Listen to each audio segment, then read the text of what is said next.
Bonjour tous et toutes, je m'appelle Stephen Barani, je suis professeur à l'École de développement international et de mondialisation ici à l'Université d'Ottawa et c'est un grand plaisir de vous, au nom d'abord du CEPI, donc du Centre d'études en politique internationale et particulièrement notre réseau genre, paix et développement en partenariat avec d'autres réseaux du CEPI.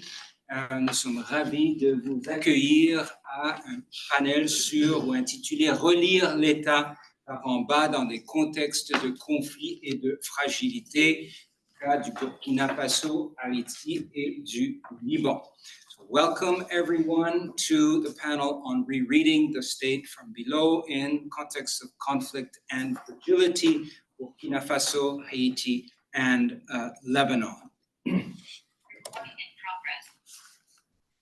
Recording in progress. Great. So we're keeping a colleague who is in Haiti, who we hope you will meet virtually online, just to try to sort things out here. So, voilà, à titre d'introduction, avant de présenter les panélistes qui feront les présentations sur chaque cas, permettez-moi de vous fournir quelques éléments de contexte. Donc voilà, quelques années préoccupées d'abord par la pauvreté du dialogue entre les littératures anglophones et francophones sur l'État post-colonial, notamment dans les soi-disant États fragiles et les sociétés touchées par de graves conflits. Préoccupé aussi par le nombre très limité d'études des perceptions et des attentes à l'égard de l'État des populations par le bas, donc par exemple des femmes, des habitants des bidonvilles urbains, des paysans, des personnes handicapées, des jeunes, etc., etc. Donc, compte tenu de ces lacunes dans la littérature qu'on étoffera plus tard, avec mes collègues Ruby Dagger et Philippe Fraud, mais aussi des doctorants comme Axel qui a travaillé avec nous sur ce dossier dès le début. Nous avons lancé ce projet au Burkina, en Haïti, au Liban et au Mali.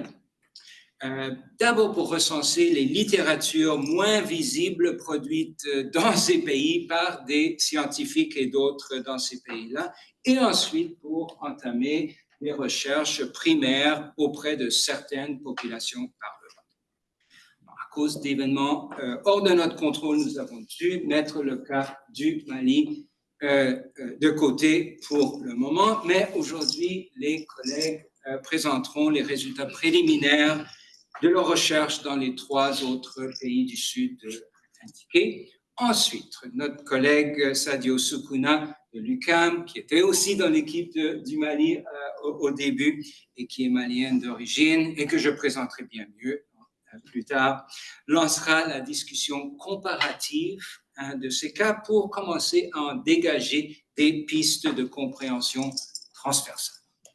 Today we'll hear the results of studies on the perceptions and expectations regarding the state of subaltern populations, like women, peasants, urban shanty dwellers, and persons with disabilities in Burkina Faso, in Haiti, and in Lebanon. We will also begin a comparative discussion on insights that we can tease out across these very distinct cases. If the presenters are disciplined, if we don't have too many more tech problems, we will have time for questions and answers at the end. So we're very grateful for the support of SIPS and the Faculty of Social Sciences in this whole project from the beginning. I will introduce the speakers properly in a few minutes. But allow me to share the University of Ottawa's Indigenous Affirmation first. Nous rendons hommage au peuple algonquin, gardien traditionnel de cette terre. Nous reconnaissons le lien sacré de longue date l'unissant à ce territoire qui demeure non cédé. Nous rendons également hommage à tous les peuples autochtones qui habitent Ottawa, qu'ils soient de la région ou d'ailleurs. Nous reconnaissons les gardiens des savoirs traditionnels, jeunes et âgés, Nous honorons aussi leurs courageux dirigeantes aussi d'hier, d'aujourd'hui et de demain. Donc, sans plus, il me fait grand plaisir, je pourrais commencer avec l'équipe du Liban, ouais, de présenter l'équipe libanaise qui présentera sur où est l'État, confusion, dysfonctionnement et désespoir au Liban.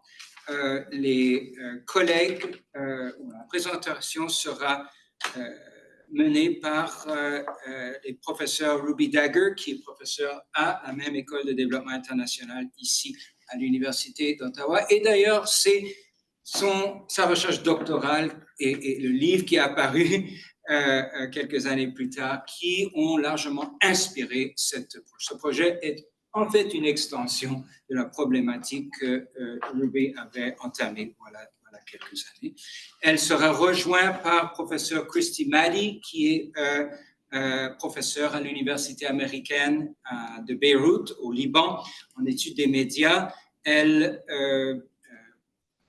seront accompagnées en fait, en réserve, on garde deux autres collègues, Jessica El-Khouri et Maria Bouzaid, qui sont aussi professeurs à l'Université américaine de Beyrouth et qui ont aussi contribué beaucoup à cette étude, mais peut-être qu'elles nous rejoindront lors de la conversation.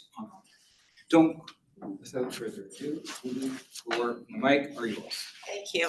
Just a quick correction. It's the NDU, not AUB. So it's the Notre Dame University in Lebanon. It's not the American University of Beirut. It's okay. So it just sort of quickly before I hand it over to Christy, who will be speaking or presenting the first half at least of our research. Just sort of as a continuation to what Stephen said, and si jamais vous avez des questions en français, ça me dérange pas, non. En français aussi. This research really is an extension of something that I started when I was doing my PhD. It's something that means a lot to me. I am a survivor of the Civil War. I came to Canada as an immigrant. I went back and I lived there, so I've kind of been in two places trying to figure out what's happening and why, and really involved in the process. I still have most of my family, back in Lebanon. So really, it was out of passion and wanting to truly just understand, and kind of trying to understand how things are perceived. So what we did with this project is to set it up is to say that we didn't walk in with a theoretical framework. We didn't walk in with an understanding. We didn't walk in with definitions. We basically started, and as Christy is going to talk about, with just really the basic stuff. I mean, one of the questions is, how do you define a state? Like really just unpacking the basic stuff. Because in Lebanon, the history of what we have has really influenced a lot on how people think and understand. And so we didn't want any theoretical framework to influence anything. So what you'll see today is really a result of starting really bottom up from the basics. And the four of us are Lebanese. I'm Lebanese Canadian. Christy is also Lebanese Canadian. So we've kind of, and I think Jessica is also American Lebanese. So we've all straddled these different identities, and we're all trying to make sense of all of this. But I'll turn it over to you, Christy, and I'll just I'll switch the slides over on my end. Perfect. Thank you, Ruby. Can you hear me? Yes. Just in case I cut off, feel free to just let me know and maybe take over because of the internet connection. So we're glad to be here today and to get to share with you the results of our research on Lebanon. As Ruby said, this is a topic that means a lot to all of us, and especially to her, since it's basically her major idea, her major research. We will first begin with a general introduction, a bit of context to introduce Lebanon, the main literature surrounding the state, methodology of our research, and then, of course, our findings and limitations. Now, as you well know, this research is one of 3 case studies that look at the definition of state from below, and its main purpose is to assess how the Lebanese people, especially those belonging to the more vulnerable groups, define the state and their ideal Lebanon. Well, let me tell you a bit about Lebanon. Lebanon is actually a very small country in the Mediterranean. This is important for context. It gained its full independence from the French mandate in 1943. And since then, a confessional or a religious power-sharing system, which is in reality an agreed upon and not a constitutional system, divided political positions among the country's 18 religious sects, with the top 3 positions reserved to the main religious denominations. For example, the president is Christian Maronite, the prime minister is Muslim Sunni, and the speaker of the house is Muslim Shiite. And the country's political parties also are divided along religious lines, the status codes as well. This is why religion plays a crucial role in politics and the state in Lebanon.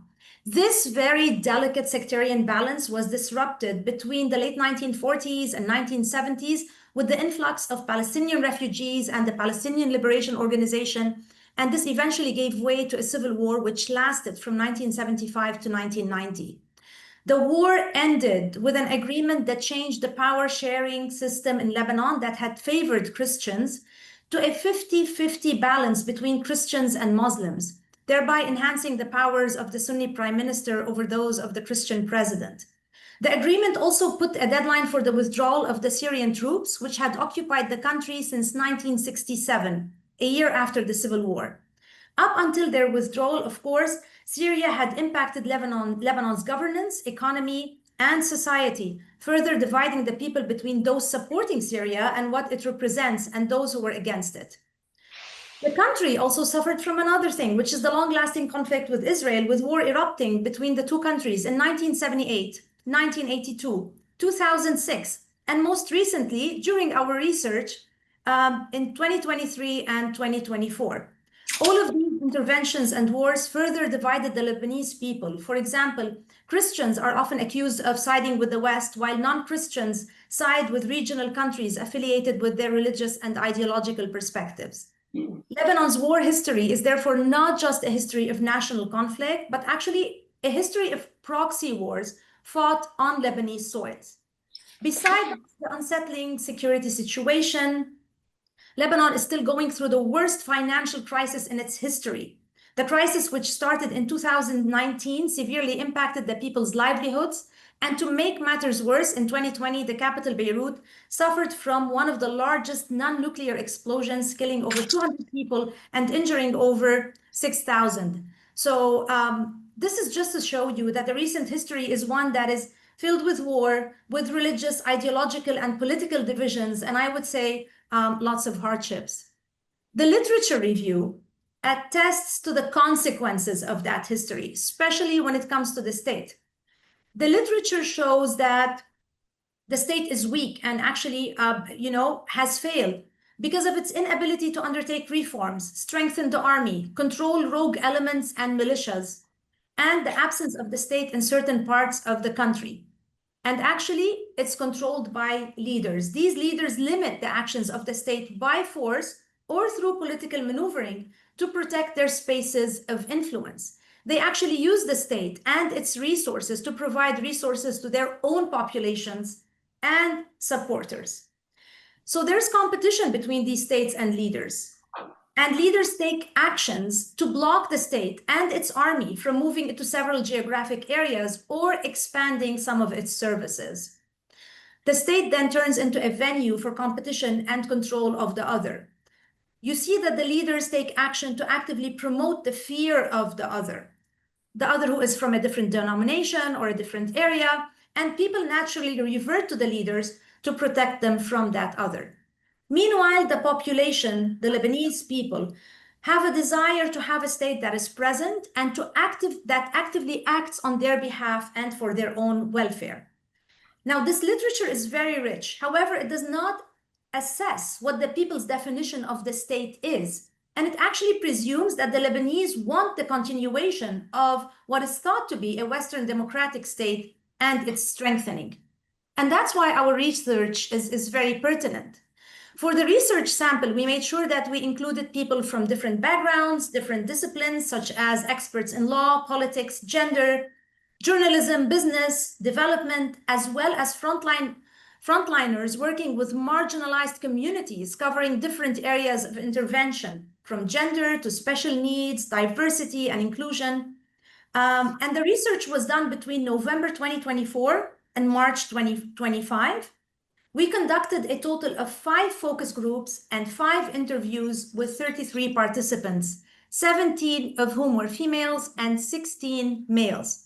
The participants were asked to think of those they represented and attempt to channel the voices of vulnerable people they support. Some of the questions that we asked them were, describe your ideal Lebanon. What is a leader? What does accountability mean to you? What is your definition of the state? Who, in your opinion, are the important leaders in Lebanon, and how does the media portray the state? The participants' answers confirmed the main findings of the literature review, but also revealed some interesting findings that added to it, as we will see with Ruby, and I give it to Ruby. Thank you. Thank you, Christy. So as you can tell, just going back a little bit to this one here, so it was really a lot of open-ended questions. So it made it a little bit difficult to sort of discern 100% exactly what everybody meant with what they were saying, but we were still able to tease out some really important findings. And so one is as Christy mentioned, is that it confirms a lot of what's already in the literature.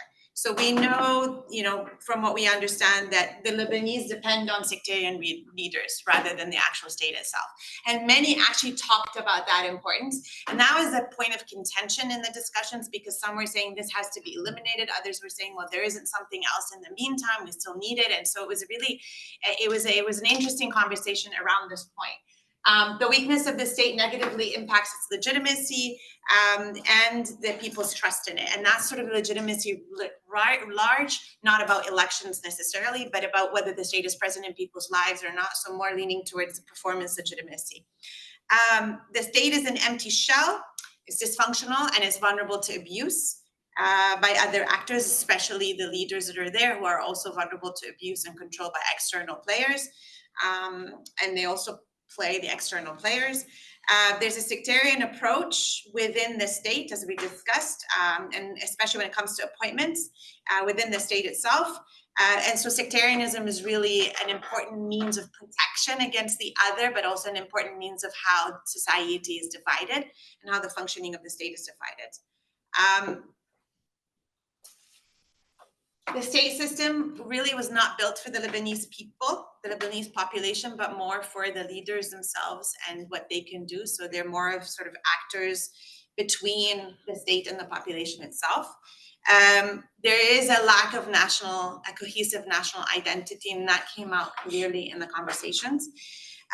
Society organizations and NGOs actually fill a void, but there are also this void is also filled by international players, and that caused a lot of concerns, if I could use that word, in the actual research, because the rise of the CSOs and NGOs was seen as a threat to the state itself, and to elites, and to religious players, and to political actors. So there's a whole discussion around how far should we, or how much should there be a reliance on CSOs and NGOs. So the interesting part for me about what a state represents, and it was really tough to discern all of this, and just as a reminder, half of the research was done under bombing and internet problems and people fleeing, and the second little bit was done when there was a ceasefire, but there were still attacks and assassinations and bombing. So it wasn't done in a easy, comfortable, no stress environment. And we had a lot of problems with internet, people in and out, couldn't hear them, couldn't log in, and so forth. But what we were able to find in general is that the way that the participants defined the state is one that is subservient and confounded with the government. The actual state, and especially the state administration, barely came up as a conversation. So when we talked about saying, yes, and what do you mean by a state? They kept talking about government, and they kept talking about political leaders. Very few identified an actual state institution administrative system. It was also fused with the justice system. Interestingly enough, there were complaints about political interferences within the justice system, but then the solutions were about politicians fixing the justice system.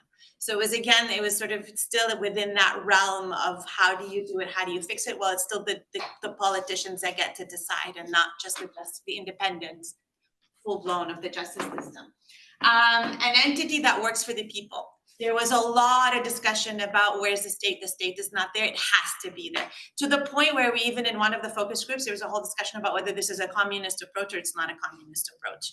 Because there was so much emphasis that was actually put on the necessity of taking care of the basic needs of people, and the state being there for them. And that it's working for the people, not for the politicians, and not for the religious leaders that are there along religious divides.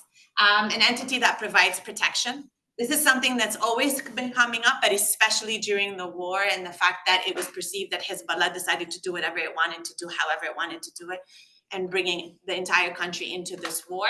And so that perception really brought home the idea, and several people talked about, a state that doesn't allow somebody to just wake up one day and do whatever it wants and then causes damage for the rest of Lebanon. So that sort of came up quite a bit.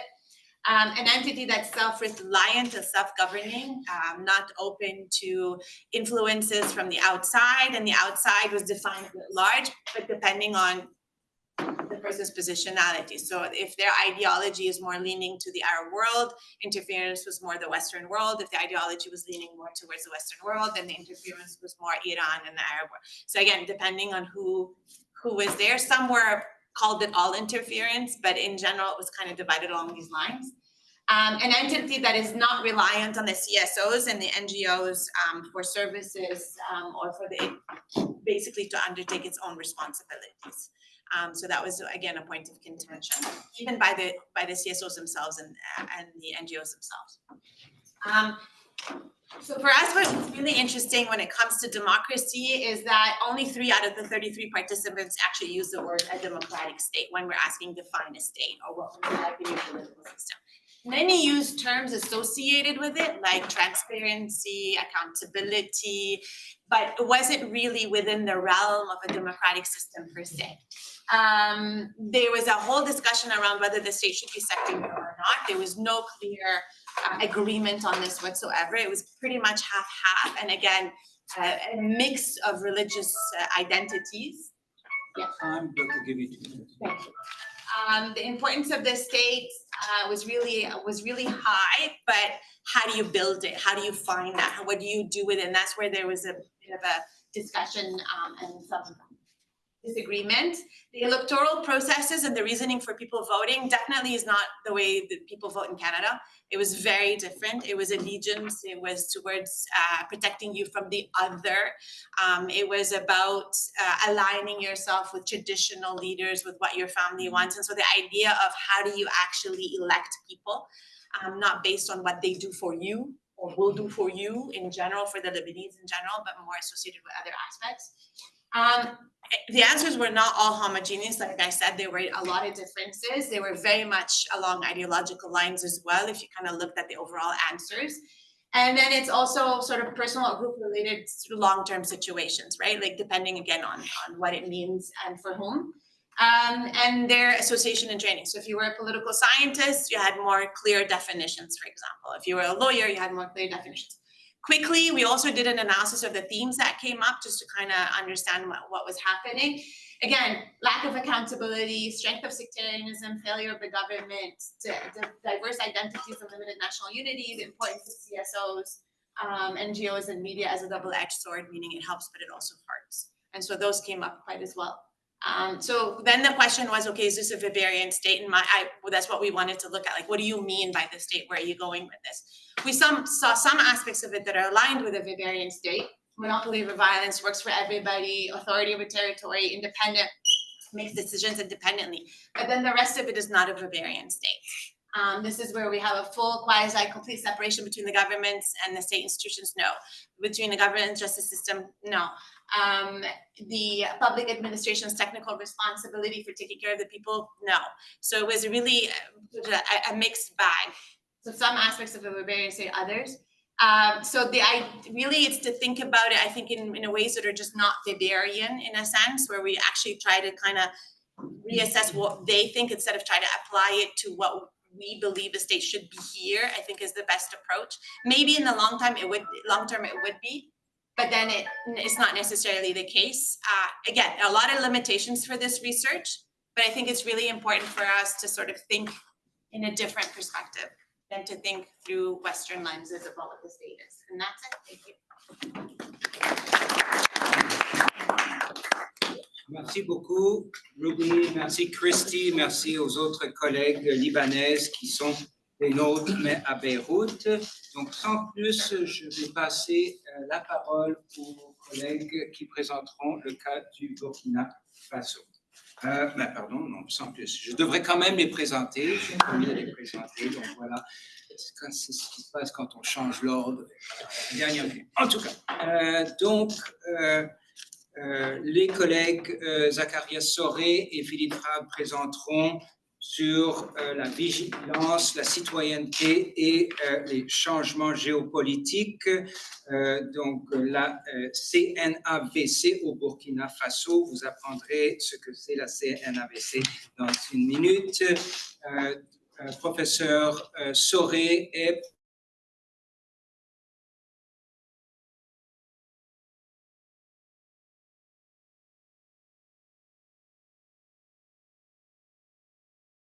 dans cette faculté, dans tous les lieux de sécurité, insécurité, surveillance, l'État, etc., non seulement au Burkina, mais au Sahel. Donc, voilà, je vous passe. Merci. Je suis déjà un peu mélangé, la présentation est en anglais. Je me suis dit que ça serait bien de mélanger, mais là, je risque de parler en anglais sans le savoir en présentant, donc je m'excuse d'avance. On s'est intéressé dans cette question de relire l'État par en bas, de poursuivre des recherches que Zacharia et moi avons fait individuellement et maintenant ensemble sur la question de la sécurité par le bas au Burkina Faso, surtout dans la période depuis la chute du régime de Blaise Compaoré en 2014, où on a vu une certaine émergence de vision, pas une émergence, mais peut-être un gain de force des visions citoyennes de la sécurité et de l'implication citoyenne, disons, par le bas dans la surveillance de quartier, le policing en général. Donc, on a beaucoup travaillé sur les questions des groupes, le vigilantisme au Burkina Faso, par exemple, les groupes Kogueogo, et aussi l'émergence des volontaires pour la défense de la patrie qui sont maintenant de plus en plus intégrés dans l'institution militaire au Burkina Faso. Donc, pour ce projet-ci, on s'intéresse justement à la CNAVC, qui est la Coordination nationale des associations de veille citoyenne au Burkina. Donc, cette veille citoyenne est organisée, elle a eu une émergence assez sporadique au Burkina, mais surtout depuis l'arrivée au pouvoir du président Ibrahim Traoré en septembre 2022. Donc, je vous présente un peu le contexte. La politique au Burkina, surtout dans les 10 dernières années, est très, très influencée par la mobilisation populaire, surtout depuis l'insurrection populaire de 2014, qui a mené justement à la chute du régime de Blaise Compaoré. Et la société civile s'organise de plus en plus pour, disons, sécuriser l'espace public, mais pas seulement le sécuriser dans le sens de la sécurité et l'insécurité, mais aussi de surveiller l'espace public et d'avoir une certaine vigilance par rapport aux menaces de déstabilisation du régime actuel. Donc, en parallèle avec ce mouvement au niveau de la société civile, on a aussi une rupture géostratégique au niveau de la relation avec la France, qui a été rompue, plus ou moins, surtout au niveau militaire stratégique, et où on a des nouvelles relations qui sont tissées avec de nouveaux partenaires non occidentaux, non seulement la Russie, mais aussi plusieurs autres. Donc, on a une réorientation non seulement entre l'État et la société civile, mais aussi l'État dans ses relations externes. Et ce sont deux mouvements qui sont en parallèle et qui ne sont pas nécessairement séparés l'un de l'autre. C'est une réorientation idéologique qui change le système politique au niveau national au Burkina Faso. Donc, on a aussi un investissement populaire et une certaine confiance de la population envers l'État en ce qui concerne le tournant qu'on pourrait appeler souverainiste au Burkina Faso. Et c'est un mouvement qu'on voit aussi au Mali et au Niger en ce moment, qui sont les deux autres États de la nouvelle confédération des États du Sahel. Donc, il y a justement cette question de l'ordre international et de l'ordre et le maintien de l'ordre au niveau national. Donc, je vais sinon Issa Carrière pourra vous expliquer un peu mieux la nouvelle donne politique au Burkina Faso, étant sur place. Merci bien. La CNAVC naît dans un contexte de besoin de rupture et dans un contexte aussi d'accusation, parce que commence par la question géopolitique, parce que dans le Sahel de façon générale, mais aussi au Burkina, avec la montée en force des groupes armés terroristes et la présence de bases militaires françaises dans les années 2012 en venant jusqu'en 2020, il s'est développé un certain mouvement qui accusait la France de ne pas bien surveiller, sinon de ne pas vouloir aider à la lutte contre les groupes armés terroristes. Donc ce mouvement contamine aussi la critique vis-à-vis des pouvoirs. Et ce qui fait que de façon chronologique, à partir de 2020, il y a eu le premier renversement au niveau du Mali et en 2022 au niveau du Burkina Faso. Et ces renversements de pouvoir élu est accompagné par une certaine liesse populaire parce qu'on se disait que c'est la fin des liens qui existent avec la France et la France qui est beaucoup ancrée au niveau du Sahel mais qui ne joue pas franc jeu dans la lutte contre le terrorisme. Donc, ces images viennent de septembre 2022 avec l'arrivée au pouvoir du président Ibrahim Traoré. Et dès les premiers mots qu'il prononce, il insiste sur le fait que ceux qui arrivent désormais au pouvoir sont des gens qui vont rompre avec ce qu'on a connu, avec des partenaires connus, mais ils vont désormais aller vers des partenaires qui sont disposés non seulement à accompagner la lutte, mais aussi à faciliter l'accès à un certain nombre d'armements indispensables dans la lutte contre l'insécurité. Et c'est ce qui a entraîné donc cette liesse qui a accompagné les militaires dès qu'ils sont arrivés donc au pouvoir. Et un peu l'image un peu à droite, en bas, vous voyez donc Poutine, le président de la Russie, qui est au centre, mais à gauche, vous avez donc le président malien qui tient aussi ses discours souverainistes, qui pense que le problème qu'on vit est lié aussi au fait qu'il n'y a pas une réelle confiance entre le Mali et les partenaires. Et de l'autre côté, vous avez le président de Burkina Faso. Et cette image aussi, de façon symbolique, a été prise donc au niveau de la place de la Révolution. Quand vous regardez au fond, il y a une image au fond qui montre que c'est au niveau de la place de la Révolution et la place de la Révolution qui est symbolique de la libération et des luttes citoyennes qui ont abouti à la libération du peuple burkinabé. Donc ça, c'est le contexte de naissance. Et la CNAVC est composée de mouvements, de nombreux mouvements qui voient le jour avec l'arrivée au pouvoir justement donc du président Ibrahim Traoré, qui ont été donc, ils sont des gens qui ont accompagné simultanément ce mouvement et par la suite qui ont commencé à se réorganiser. Et on a essayé d'insérer la CNAVC dans une sorte de continuité, une continuité qui commence à partir de 2015, ce que Philippe a appelé gagner en visibilité, des mouvements qui se lançaient aussi dans la production de la sécurité, parce qu'à un moment donné, il y avait un certain sentiment de manque d'efficacité des forces armées dans la lutte contre l'insécurité qui s'est développée. Donc, à ce moment, des civils sont rentrés donc de façon plus visible dans la production de la sécurité à travers des groupes qui ont des noms. Et le Burkina connaît 3 noms essentiels. Ce sont les Dozo d'abord, qui sont les plus anciens dans ce mouvement en termes d'organisation, mais aussi en termes de structuration.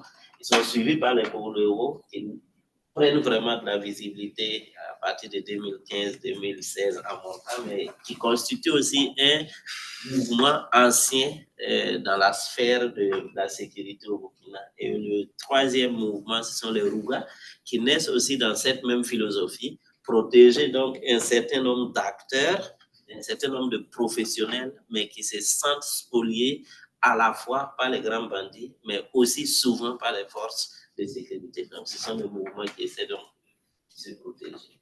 Donc, de ces groupes hétéroclites, on aboutit à partir de 2019 à la création officielle à travers une loi votée en 2020 de ce qu'on appelle les volontaires pour la défense de la patrie, qui cette fois-ci, étant donné que c'est un mouvement créé par une loi, il y a aussi le changement au niveau des relations avec l'État. Si les autres avaient donc des relations difficiles avec l'État, mais les VDP sont officiellement conçus comme des acteurs qui doivent accompagner les forces de sécurité dans la lutte contre l'insécurité. Et la veille citoyenne, elle naît à partir de 2022 de façon spontanée, comme on le disait, mais de façon spontanée pour pouvoir protéger un pouvoir qu'ils considèrent comme étant sur la bonne voie en termes d'indépendance, en termes de souveraineté. Donc, ils se mobilisent. Contrairement aux autres, ils n'ont pas d'armes, mais ils occupent des positions stratégiques au sein des centres-villes, des centres urbains, pas seulement dans la capitale, mais dans toutes les grandes villes, avec une philosophie claire, c'est de protéger le pouvoir du président Traoré contre les potentiels mouvements de déstabilisation et de renversement. Donc ça, c'est la philosophie donc, de cette nouvelle veille citoyenne qui se développe à partir de 2022.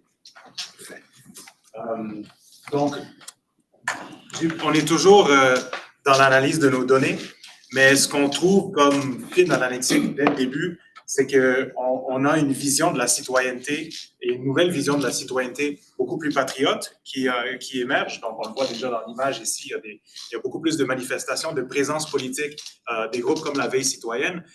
Donc, il y a la mobilisation politique très, très forte qui est faite par ces groupes-là au niveau urbain et au niveau, même dans les petits centres, il y a des institutions de veille citoyenne qui sont présentes.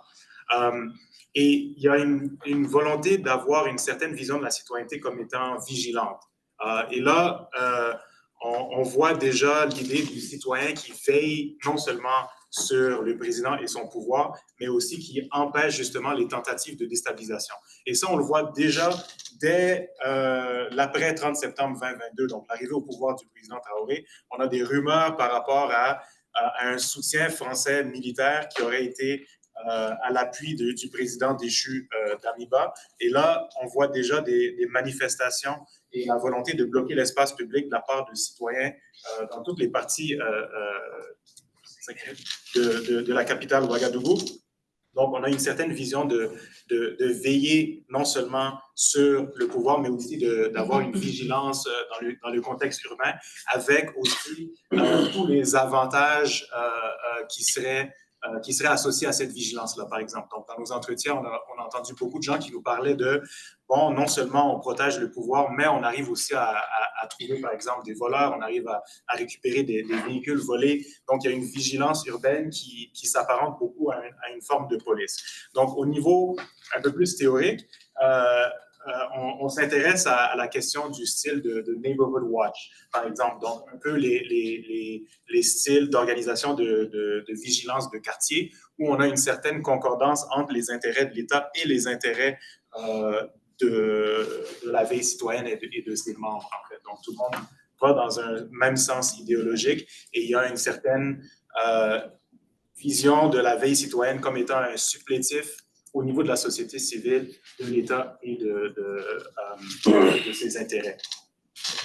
Donc, du point de vue méthodologique, on a fait 32 entretiens avec des membres d'associations, non seulement au niveau de la coordination nationale, mais au niveau des associations qui composent la veille nationale, donc non seulement au niveau de la coordination en tant qu'institution, mais dans les différents groupuscules. Et on est en ce moment à un genre de codage assez préliminaire, mais on voit qu'il y a une résistance envers l'État, surtout envers la vision de ce que plusieurs membres appellent la politique politicienne. Donc, ce n'est pas un discours qui est contre nécessairement l'État en tant qu'institution et en tant que puissance publique, politique, mais surtout la forme d'État telle qu'elle a existé avant 2022. Donc, on soutient une vision du président qui est contre une certaine façon de faire la politique qui existait auparavant. On a aussi un tout petit peu, mais moins qu'on croyait, en fait, de discussion de l'aspect international et des mutations géopolitiques au Burkina. Donc, on a un appui par rapport à la nouvelle donne géopolitique, à la nouvelle direction stratégique du président. Et aussi, on a aussi certaines tensions qui existent entre les différents groupes par rapport à des questions de stratégie. Mais en fait, au niveau général idéologique, il y a une énorme concordance entre les différents groupes. Donc là, au niveau de la coordination nationale, comme on disait, c'est au niveau de la fin septembre 2022, on a cette mobilisation beaucoup plus spontanée. Et les gens proviennent de différents groupes et des groupes qui existaient bien avant 2022, des gens qui étaient mobilisés, par exemple, des groupes comme la France dégage, par exemple. Donc, on avait déjà une mobilisation populaire contre une certaine posture géopolitique du Burkina Faso qui existait et qui est maintenant mobilisée au sein de ces associations de veille citoyenne.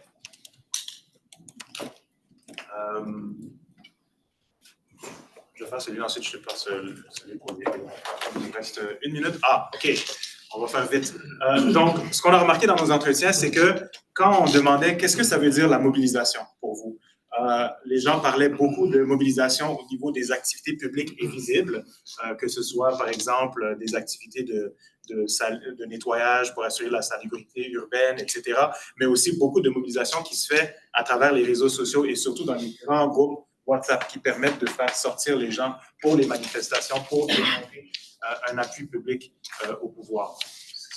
Il y avait beaucoup moins de liens avec les politiciens. On a demandé systématiquement, est-ce que vous avez des relations avec les partis politiques, avec les politiciens? Est-ce que vous êtes un mouvement politique? Les gens disaient, non, on refuse la politique, on refuse les liens avec la classe politique d'avant, mais oui, on est d'un mouvement politique, mais qui soutient le président actuel. Donc, il y a une vision qui est en appui à l'État, mais qui refuse un peu les anciennes façons de faire la politique. Donc, on invoque beaucoup le nom du président pour mobiliser et on nous disait systématiquement, dès qu'on dit le nom d'Ibrahim Traoré, ça mobilise les gens et les gens sortent. On abuse un peu. Donc, la particularité des mouvements de la veille citoyenne, c'est l'espace qu'ils occupent. Parce qu'ils ne sont pas dans n'importe quel espace, mais ils occupent les ronds-points. Les ronds-points qui sont des passages donc, systématiques pour pouvoir rejoindre donc, des espaces stratégiques aussi du pouvoir. Et les premiers ronds-points occupés sont les ronds-points qui sont aux alentours de la présidence du Faso, qui empêchent à une certaine aire l'accès à la présidence du Faso. Et le rond-point a une vision un peu symbolique dans les représentations des populations. Le rond-point déjà en tant que carrefour important de passage, mais aussi le rond-point surtout en tant qu'espace de pouvoir. Et le point de rencontre de plusieurs routes ou d'au moins 2 routes qui constituent le rond-point constitue aussi un espace symbolique de pouvoir et qui détient cet espace symbolique, détient aussi une certaine longueur en matière de conquête du pouvoir.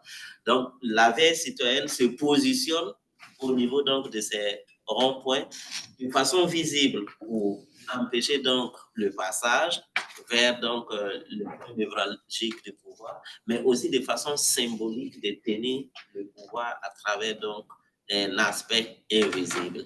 Cela a été beaucoup plus définis par eux-mêmes. Il n'y a pas eu donc d'orientation politique particulière, mais c'est un choix donc des acteurs de ce mouvement qui se disent que si on veut prendre ou si on veut déstabiliser le pouvoir, il faut passer donc par ces grands espaces avant d'atteindre le palais. Donc, nous qui avons intérêt à ce que le président reste pendant longtemps parce qu'il est porteur donc d'espoir et de réforme, nous préférons donc occuper prioritairement cet espace avant que entre guillemets, les ennemis de l'Europe.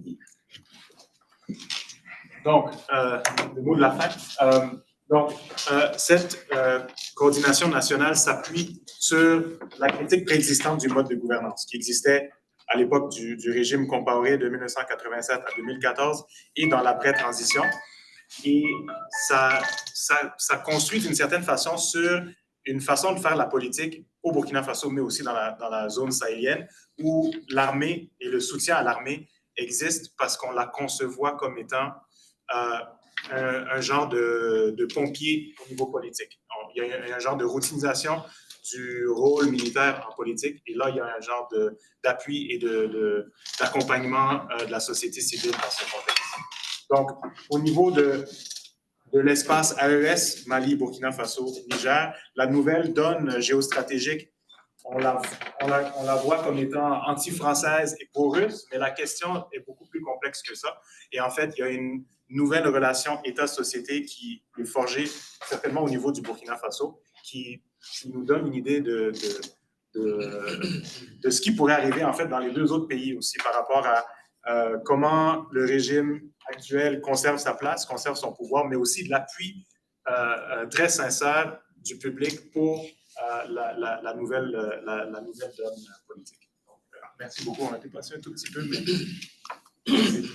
Thank you so much for this summary of this research on this fascinating case. We're already seeing both points of convergence and difference emerging in the Lebanese case.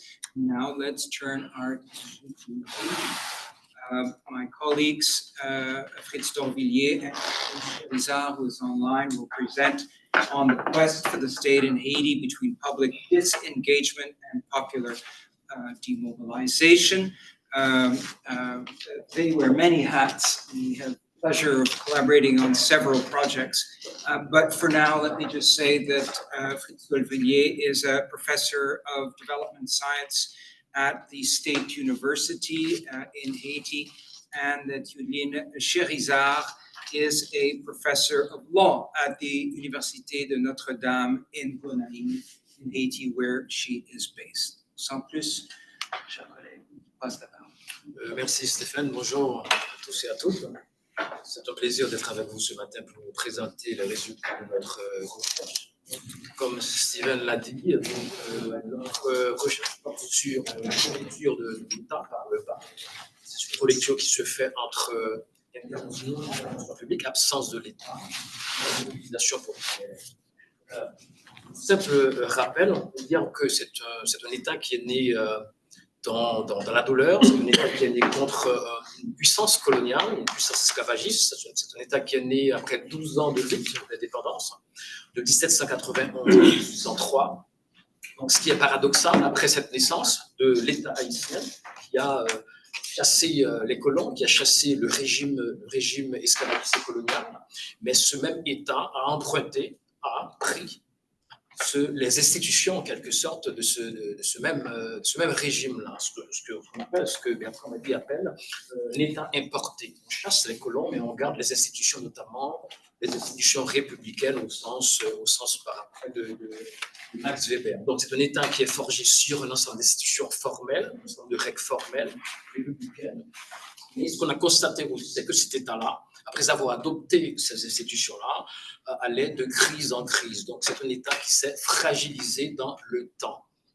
Donc, à tel point que, actuellement, on a essayé des institutions internationales, d'autres puissances internationales comme les États-Unis, comme la France, d'autres organisations multinationales, multilatérales comme l'ONU, comme les Nations Unies, ont essayé de redresser cet État-là, de défragiliser en quelque sorte cet État-là. Mais le problème, c'est que les dynamiques, les actions de défragilisation, de renforcement de l'État se font dans une perspective occidentale, c'est-à-dire que dans les mêmes perspectives théoriques weberiennes, des institutions régaliennes formelles, de même institutions aussi occidentales au sens de Norbert Elias, c'est-à-dire que d'une forme de civilisation des mœurs, donc essayer de voir si le problème ne se trouve pas du côté des populations, notamment des masses, essayer de civiliser les masses, de faire adopter ces institutions formelles-là. Mais cela n'a pas marché puisque tout simplement,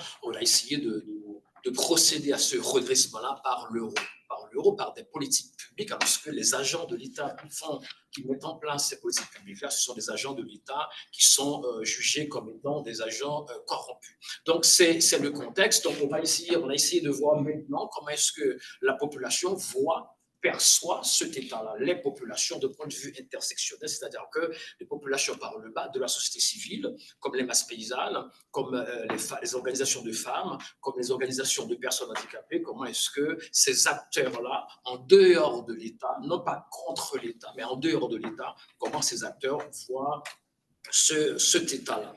Donc, c'est en quelque sorte le contexte de notre étude.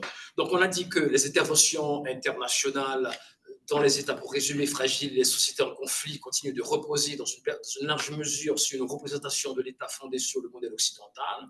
Mais cette lecture, ce modèle-là ne fonctionne pas, d'où la nécessité d'envisager une autre lecture de l'État. Donc, les questions de recherche qu'on se pose, comment, de point de vue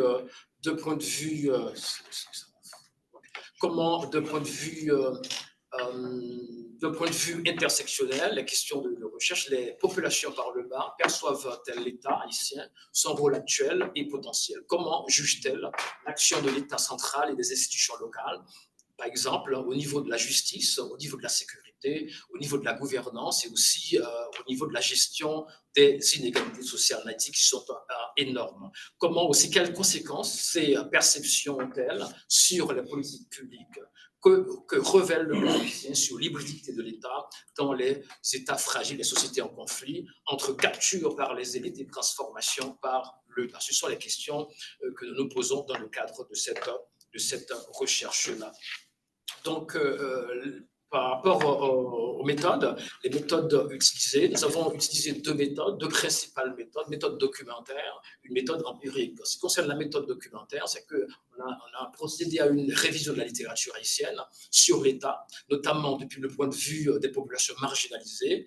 On a relu des enquêtes d'opinion, par exemple du LAPOP, ce qu'on appelle le baromètre des Amériques, les différentes enquêtes réalisées par le LAPOP depuis 2015 pour voir la perception de point de vue quantitatif, les points de vue de la population, comment est-ce que la population haïtienne actuellement perçoive l'État, perçoivent les institutions, les acteurs perçoivent l'État, perçoivent les institutions.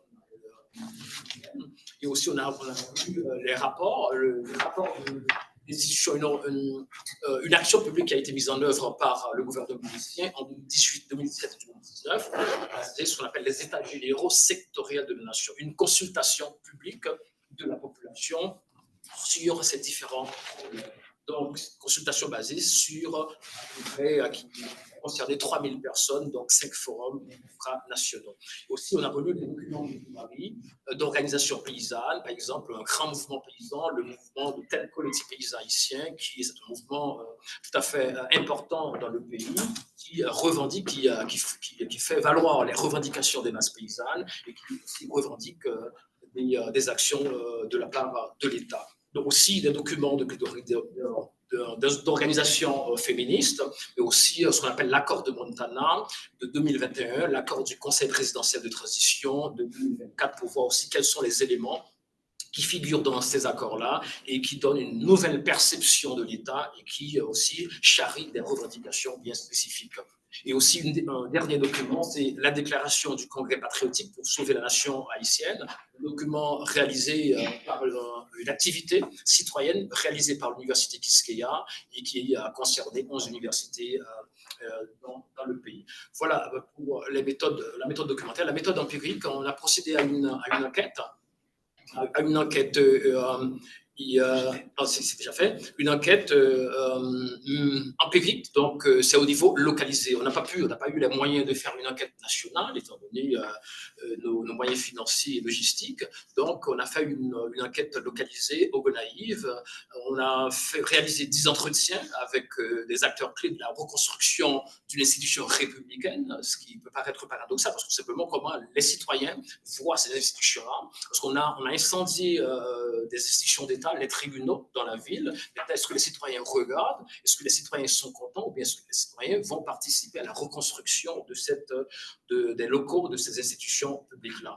Un entretien avec un fonctionnaire du bureau du secrétaire d'État à l'intégration des personnes handicapées et une discussion de groupe, un focus group avec 9 personnes handicapées, variées par genre, type de handicap, etc. En ce qui concerne la méthode documentaire et la méthode empirique. Pour maintenant les résultats. Les résultats deux niveaux de résultats au niveau national, toujours par le bas, des acteurs du bas, et résultats au niveau local. Pour ce qui concerne le niveau national, on a dans la lecture de ces documents-là, on a essayé de voir ce que la vision, non seulement la vision, mais aussi les revendications de ces 3 groupes d'acteurs-là, 4 groupes d'acteurs, les paysans, les femmes, les personnes handicapées et des institutions beaucoup plus universitaires, académiques. Donc les visions des paysans, on peut dire que les paysans haïtiens, aussi l'État, a un appareil de domination multidimensionnel exercé par les élites économiques et politico-administratives. Mais il faut dire aussi que les paysans avaient pris une distance par rapport à cet État importé-là. Parce qu'à chaque institution de l'État, institution wébérienne de l'État, les masses paysannes ont imposé une contre-institution culturelle ancestrale. Mais au fil du temps, les perceptions ont changé, l'acceptation de l'État, les masses paysannes ont fini par accepter l'État, mais en même temps, elles ont d'autres demandes, d'autres revendications par rapport, elles ont une vision de cet État-là, et aussi des revendications par rapport aux fonctions de cet État-là. Donc, par rapport à trois principales visions des masses paysannes, relatées dans ces documents-là, vision économique, parce que c'est la domination économique, par rapport à l'accaparement ou perte de contrôle des terres agricoles, l'extraversion de l'économie rurale, la concurrence déloyale des produits importés, la destruction de la production nationale, par exemple à partir des programmes d'ajustement structurel, une politique néolibérale qui a détruit en quelque sorte la majorité, une grande partie de la production du pays, une politique imposée par le FMI, une domination politique par rapport à la gouvernance autoritaire, des pratiques répressives, la fraude électorale, récurrence, exclusion des populations rurales, des processus décisionnel. Une domination, c'est la vision des masses paysannes actuellement de l'État, une domination socioculturelle, donc en termes d'inégalité d'accès à l'éducation, de non-accès à la justice pour les communautés rurales, de discrimination linguistique et religieuse, le rejet de la langue des paysans, le créole au profit de la langue coloniale, le français, et la dévalorisation de la culture et des savoirs des paysans au profit des valeurs et normes nationales. Le rapport à l'État aujourd'hui, on peut dire que malgré cette critique, cette vision de l'État, les paysans ne rejettent pas pour autant l'État. Donc, ils n'envisagent plus une société sans État. Ils appellent toutefois à sa refondation sur de nouvelles bases, plus justes, inclusives et adaptées à leur réalité. Deuxième groupe de citoyens, donc ce sont les revendications aussi des paysans, avant de voir pour les femmes. Qu'est-ce qu'ils exigent les paysans? Ils exigent que l'État défende l'intérêt public, protège la production agricole nationale et assure la souveraineté alimentaire. Du point de vue politique, ils réclament, les paysans, un État souverain, décentralisé, intégrateur, juste, équitable et soucieux de l'environnement, qui est une dimension très, très, très importante actuellement pour les masses paysannes, étant donné le grave problème environnemental auquel le pays est confronté. Et du point de vue socioculturel, ils demandent un accès élargi à l'éducation, l'égalité de l'éducation du point de vue territorial, parce qu'il y a des inégalités au sein même de l'école, mais il y a aussi des inégalités entre territoires urbains et territoires ruraux. Accès à la formation professionnelle, accès aux soins de santé, accès aux services de base comme l'électricité, la sécurité, etc. Donc, en termes pour les quartiers, les résidents des quartiers urbains, qui sont des populations très marginalisées, ce sont ces foyers, les foyers de gangs actuellement en Haïti. On les a rencontrés au niveau, à l'aide des états généraux sectoriels de la nation. Il y a eu beaucoup de rencontres avec les habitants des quartiers précaires. Donc, ils ont aussi une vision de l'État, la manière dont ils perçoivent l'État. Les résidents des quartiers urbains précaires perçoivent l'État comme distant, indifférent et soumis aux élites et aux puissances étrangères. Ils dénoncent un abandon quasi total, n'étant sollicités que lors des élections. Leur quotidien est marqué par l'absence d'infrastructures, des conditions de vie insalubres, le manque de services sociaux, le chômage et l'insécurité, notamment actuellement, c'est l'insécurité qui règne totalement dans ces quartiers-là, étant donné que les gangs occupent plus de 80% de la capitale. Ce contexte les pousse à remettre en question leur reconnaissance en tant que citoyens à part entière. Les leaders communautaires ne réclament pas la disparition pour autant de l'État, mais sa transformation en un acteur responsable et respectueux de la dignité humaine. Ils réclament, entre autres, un État plus juste, garantissant l'emploi, la santé, l'éducation, la réinsertion des jeunes impliqués dans les gangs. Ils plaident aussi pour une réforme en profondeur de la justice. Donc, je vais laisser le soin à Madame Chérizard, Maître Chérizard, de présenter les revendications, les perceptions des femmes, et les revendications des femmes, ainsi que celles des personnes handicapées, et de conclure la présentation.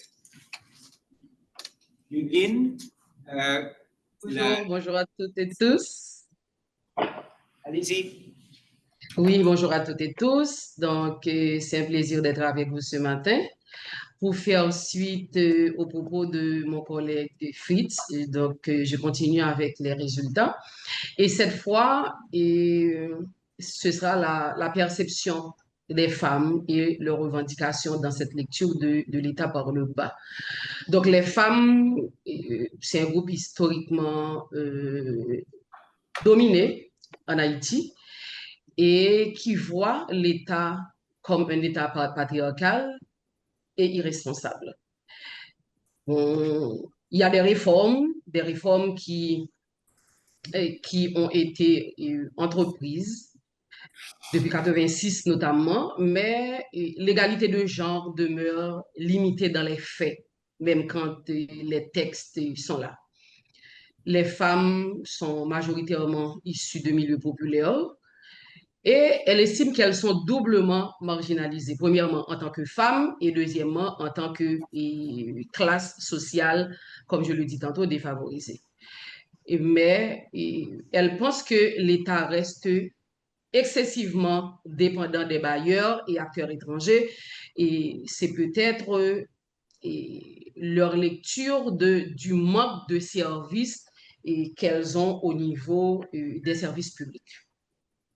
Maintenant, en termes de revendications, les femmes pensent que la mise en œuvre effective des lois et politiques existantes sera une chose importante pour elles.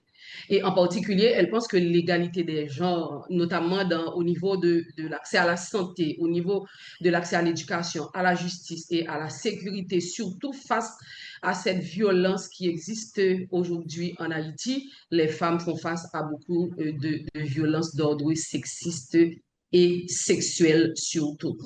Et ces actrices-là pensent qu'il faut avoir une transformation profonde, vraiment profonde, vers un État responsable et redevable envers l'ensemble de la population.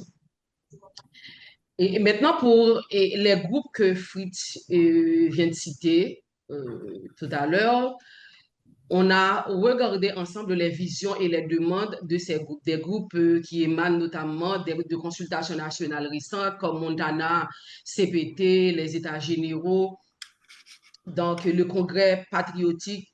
Eh bien, ces groupes-là, on a résumé leur vision en 3 axes. Premièrement, ils mettent l'accent sur la transition politique et la gouvernance démocratique. Donc, comme par exemple réformer le Conseil électoral provisoire en vue d'organisation légitime et puis explorer des voies de sortie à la transition politique qui dure trop. Deuxièmement, c'est la réforme de la sécurité publique. Il faudrait entreprendre une réforme en profondeur de la police nationale. Et par exemple, il demande un processus de vetting sérieux des policiers qui vont intégrer le corps de police nationale et la mise en place d'un système national de renseignement adapté aux défis contemporains de sécurité. Parce que le constat aujourd'hui, c'est que les gangs ont plus de capacité de trouver des informations, de se renseigner que l'institution policière. Et aussi, ces groupes-là pensent qu'il faut soutenir les brigades communautaires d'autodéfense dans le cadre d'opérations coordonnées de lutte contre les groupes armés. Aujourd'hui, s'il y a des quartiers qui arrivent à survivre, s'il y a des quartiers qui ne sont pas, je dirais, pris ou bien qui ne sont pas sous le contrôle des gangs armés, c'est grâce à certaines brigades composé majoritairement de jeunes hommes, mais aussi de femmes qui, tant bien que mal, essayent ou bien se donnent pour mission de défendre leur quartier. Et comme troisième axe, c'est la réforme structurelle du système judiciaire. Ces groupes-là pensent qu'il faut procéder à une vérification rigoureuse des juges en fonction et d'autres personnes clés du secteur judiciaire. Quand je parle de juges, je préfère parler de magistrats assis et debout. Et il faudrait prévoir aussi la tenue de procès équitable à l'encontre des personnes impliquées dans des crimes graves, notamment en matière de violation des droits humains et de corruption. Aujourd'hui, en Haïti, il y a une grande demande de justice parmi les victimes des gangs armés, des gens qui ont été dépossédés de leurs terres, de leurs maisons, de leurs biens, de leur commerce. Eh bien, ces gens attendent une justice qui puisse permettre de reconnaître le tort qu'ils ont subi et une justice qui puisse aider à les réhabiliter. Maintenant, un exemple de mobilisation citoyenne, encore dans cette lecture de l'étape par en bas, et mobilisation citoyenne pour la réhabilitation du tribunal de première instance des Gonaïves. Donc, Gonaïves, c'est une zone qui se retrouve au nord de la capitale. C'est qu'en octobre 2022, il y a eu des manifestations dans le cadre de contestation contre le gouvernement en place qui était celui de Ariel Henry. Eh bien, des individus ont incendié le tribunal de première instance des Gonaïves. C'est qu'un an après, là je parle d'un tribunal, hein, un an après, il n'y a eu aucune réponse étatique. Ni le ministère de la Justice et de la Sécurité publique, ni le Conseil supérieur du pouvoir judiciaire n'ont apporté assistance, qu'elle soit financière ou logistique, à la suite de cet incident de destruction. Eh bien, une initiative locale a permis, face à cette vacance de l'État, eh bien, une initiative locale a permis à des membres de la population, de la population civile, des avocats, et quand je dis des avocats, je préfère dire des acteurs judiciaires parce qu'il n'y a pas eu que des avocats et des juges, des greffiers, des huissiers, et avec des associations de la société civile, ils ont décidé d'entreprendre des travaux pour réhabiliter et même reconstruire certaines parties du tribunal ce tribunal qui a été incendié. Eh bien, et cette mobilisation a été faite à l'aide de ressources propres de ces groupes-là, des acteurs de la justice et des acteurs de la société civile, sans aucune aide institutionnelle. Et le tribunal a été remis en service et aujourd'hui, le tribunal fonctionne normalement. Et ce qui est intéressant, c'est que les acteurs étatiques n'ont même pas demandé comment on est arrivé à cette mobilisation qui a amené au refonctionnement du tribunal de première instance des Gonaïves. Et maintenant, c'est quoi la signification sociale de cet acte citoyen? C'est une action collective qui illustre la capacité des citoyens à se mobiliser pour préserver certains biens publics essentiels. Et cette action a mis en évidence la possibilité d'assurer par des moyens communautaires certaines fonctions fondamentales de l'État vébérien, même en l'absence d'un engagement concret de l'État haïtien. On a largement dépassé le temps, Udline, donc on va te demander de... Oui, OK, je termine rapidement. Donc maintenant, rapidement, la perception des personnes en situation de handicap. Eh bien, les personnes en situation de handicap se sentent abandonnées par l'État haïtien en dépit de l'existence d'institutions telles que le secrétariat à l'intégration de personnes handicapées. Mais en pratique, ces institutions demeurent, je dirais, inexistantes concrètement.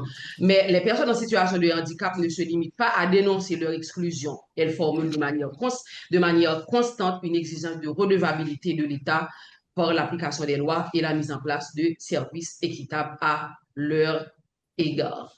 Et en termes de conclusion rapide, je dirais que, on s'est posé la question, c'est encore des interrogations, un État en dépérissement. Donc, l'État haïtien traverse une crise profonde caractérisée par une fragmentation institutionnelle et un retrait de ses fonctions régaliennes et une dépendance excessive à l'aide internationale.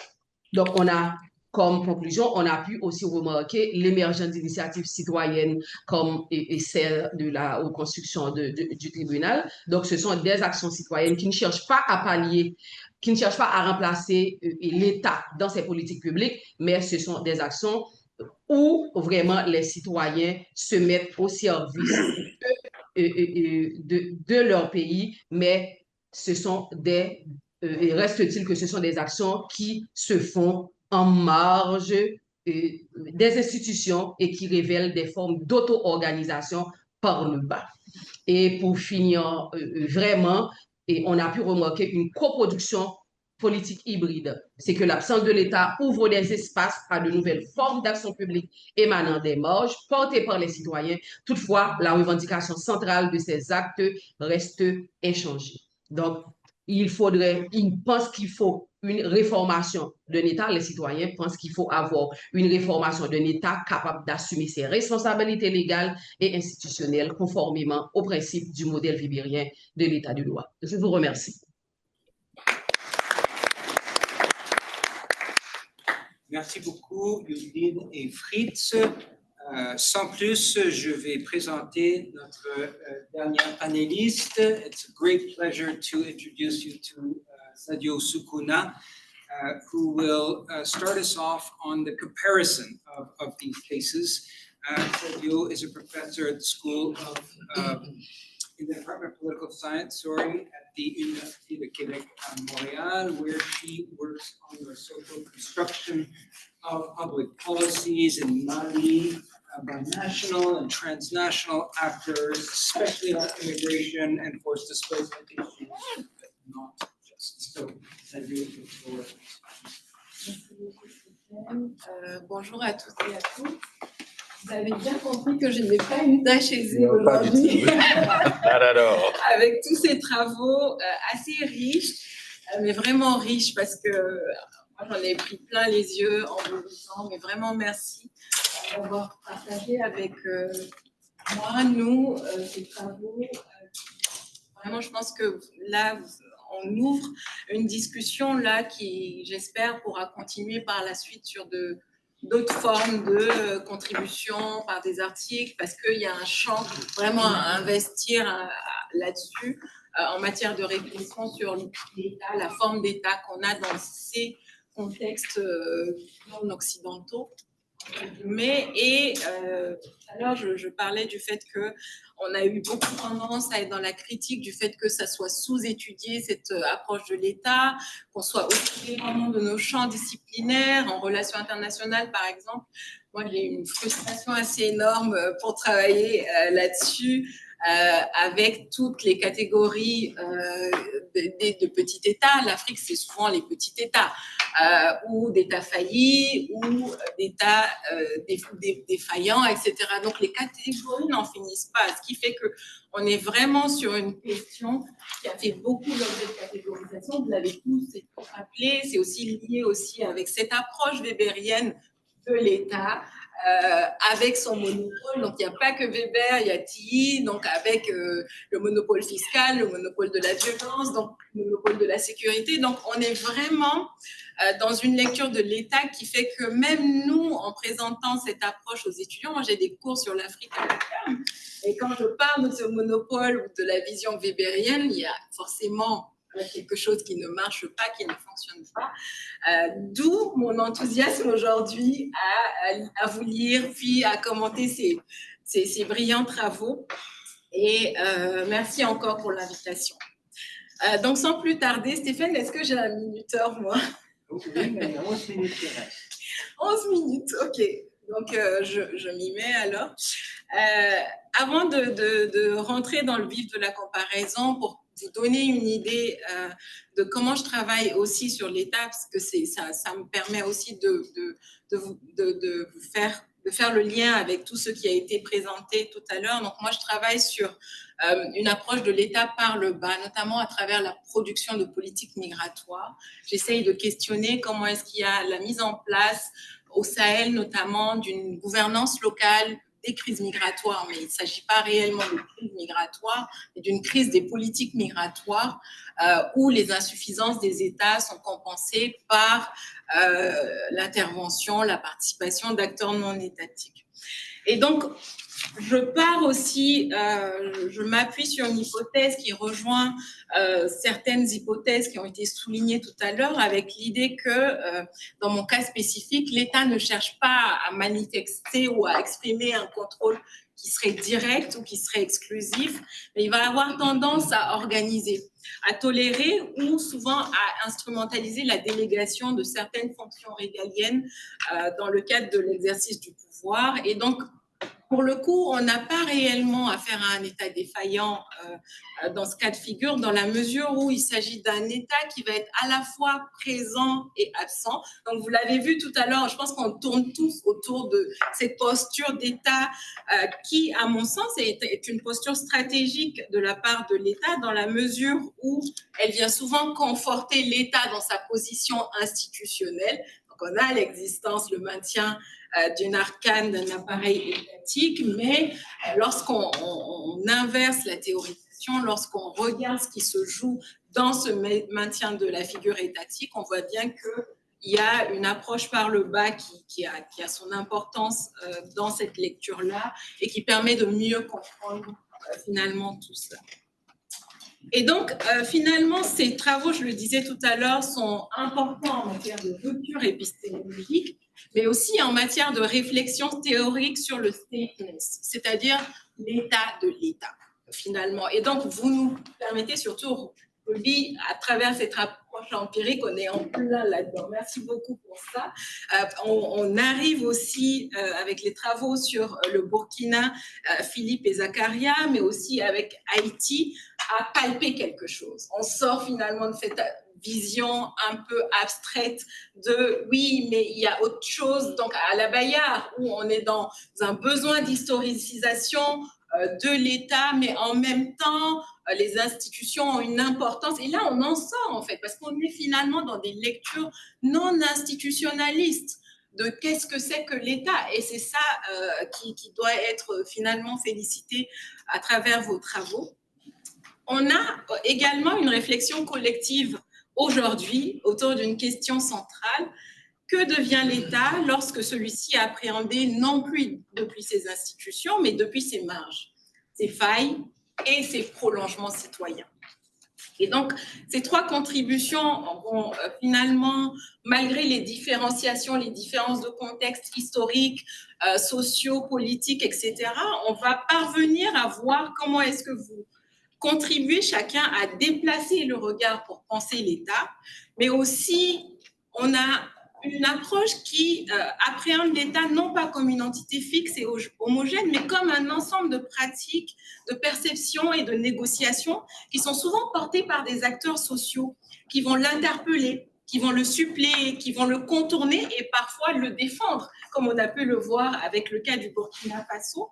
Et donc, vous l'aurez compris, ce n'est pas un exercice simple qui est de comparer finalement entre ces différents contextes. Néanmoins, la comparaison de cas très différents comme le Liban, Haïti ou le Burkina Faso est souvent utile pour obtenir des données historiques et théoriques plus intéressantes que des recherches sur un modèle basé sur un bloc régional, par exemple sud-américain, est-asiatique ou moyen-oriental. Donc, c'est vraiment dans la foulée des travaux de David Fitzgerald où on va questionner des cas très différents pour remettre en cause les typologies dominantes.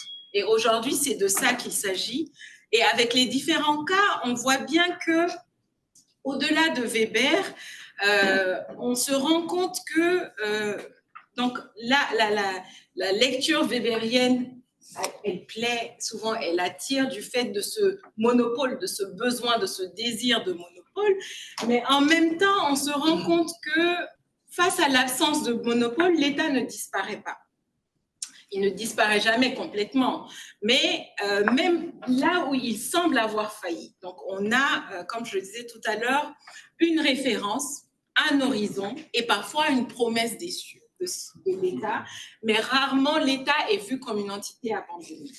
Et c'est ça, notamment, le paradoxe de l'État absent qui est toujours évoqué et que je propose d'examiner à travers des réflexions comparatives en essayant de regrouper vos contributions finalement dans un questionnement en lien avec les questions de suppléance, de refondation ou de désir contrarié. Donc, c'est souvent les mots-clés qui reviennent souvent de vos différents travaux. Et donc, ces configurations distinctes qui appréhendent l'État par le bas et sont riches d'enseignements, notamment dans la manière dont se fait finalement ou se forme l'État par le bas. Dans le cas du Burkina Faso, par exemple, la lecture de l'État par le bas va s'opérer en portant une attention aux dynamiques de vigilance civique, comme vous l'avez dit tout à l'heure, mais qui sont portés par des acteurs qui ne se situent pas frontalement dans l'opposition. On l'a vu, mais qui vont revendiquer, par exemple, un rôle de gardien de l'ordre. Donc, Philippe disait tout à l'heure, c'est du policing, effectivement, dans la mesure où on va à la fois jouer cette fonction régalienne de maintenir l'ordre, d'établir l'ordre, mais en même temps, ces mobilisations ou ces participations par le bas vont révéler une tension profonde qui est celle du lien et des rapports de proximité à la fois avec le haut et les citoyens. Donc là, on voit clairement le tiraillement avec votre cas, dans la mesure où le CNAVC, je ne sais pas pourquoi moi je l'ai lu CNAV, le CNAVC va jouer un double rôle, notamment dans son engagement sur ces questions-là, en voulant protéger l'État contre toute forme de déstabilisation, mais en essayant aussi de protéger et de sécuriser les citoyens, donc par le contrôle, la surveillance notamment. Et donc, ce n'est pas réellement un anti-étatisme qu'on voit se jouer, mais plutôt une forme de loyauté critique qui va viser à rejeter les anciens systèmes politiques qualifiés de défaillants, mais aussi venir appuyer les nouveaux leaders, les nouvelles autorités dans la récupération, dans la volonté de récupérer le monopole de ce contrôle social et de cette surveillance. Dans le cas d'Haïti, on a une logique différente, où l'État fait l'objet d'une reconstruction fragmentaire, où les citoyens sont confrontés à l'absence d'État, vont réinventer, vous l'avez dit tout à l'heure, des formes de justice, de médiation, de protection, sans pour autant chercher à instaurer un ordre parallèle. Donc, c'est des initiatives aussi qui sont portées par des efforts, des logiques de production de l'État par les marges. Donc, on est en plein dans les travaux de l'anthropologie de l'État avec Akhil Gupta notamment qui a travaillé là-dessus. Mais aussi, on va voir un appel d'État, comme dans le cas du Liban aussi, à remplir ses attributs légalo-rationnels. Et donc, c'est une similitude qui revient dans les différents cas, dans les trois cas. Il ne s'agit pas de remplacer l'État, mais de l'obliger à revenir à lui-même par la pratique. On pourrait dire qu'il s'agit ici d'un État exigé. Enfin, au Liban, l'État est profondément contesté dans ses formes actuelles et il est contrôlé par des logiques clientélistes, confessionnalisées, dysfonctionnelles, mais il est ardemment désiré dans son principe. Ça, c'est une réalité. Et l'un des intérêts de la recherche sur le Liban est le travail de déconstruction qu'elle opère, en tentant notamment de déceler l'objet de ce désir-là. Donc, vous le dites bien, la littérature a beaucoup porté sur le désir d'État, mais qu'en est-il de ce désir? Donc, on voit bien qu'il y a des contradictions qui sont souvent inhérentes aux perceptions qu'ont les citoyens de ce qu'est un État et de la manière dont il est ou pas associé à la sphère politique. Donc, c'est la confusion notamment sur la question de la séparation des pouvoirs que vous avez soulignée. Et ainsi, je fais vite, on a une suppléance vigilante, la question de la refondation par le bas, le désir contrarié, qui vont être trois modalités différentes, mais finalement convergentes d'une même interrogation, qui va s'inscrire dans la continuité des réflexions d'Achille Bambé. C'est le travail sur Haïti qui l'a souligné un peu. Donc, peut-on parler non pas d'État au singulier, mais de régime d'existence de l'État pluriel, façonné par les attentes, les pratiques et les attaches affectives des populations. Donc, c'est une question. Ensuite, une deuxième réflexion qui traverse toutes vos contributions, c'est qui fait l'État? Donc, notamment avec toutes ces figures de la coproduction et les zones grises de la gouvernance. On va voir aussi un point commun se dessiner entre vos travaux, c'est qu'elles montrent toutes que la frontière entre l'État et la société n'est pas stable, elle n'est pas pertinente analytiquement, et les acteurs qui sont étudiés, notamment les mouvements de veille citoyens, les collectifs paysans, les organisations féministes, les ONG locales, les réseaux confessionnels, ne peuvent pas être qualifiés comme de simples suppléants de l'État. Donc là, c'est une réalité parce qu'on a une littérature aussi sur la suppléance qui a tendance à accorder un rôle supplétif, alternatif, intermédiaire à ces acteurs. Donc, je fais vite. Et donc, on va aller au-delà de ces lectures pour aborder la question de la coproduction du politique.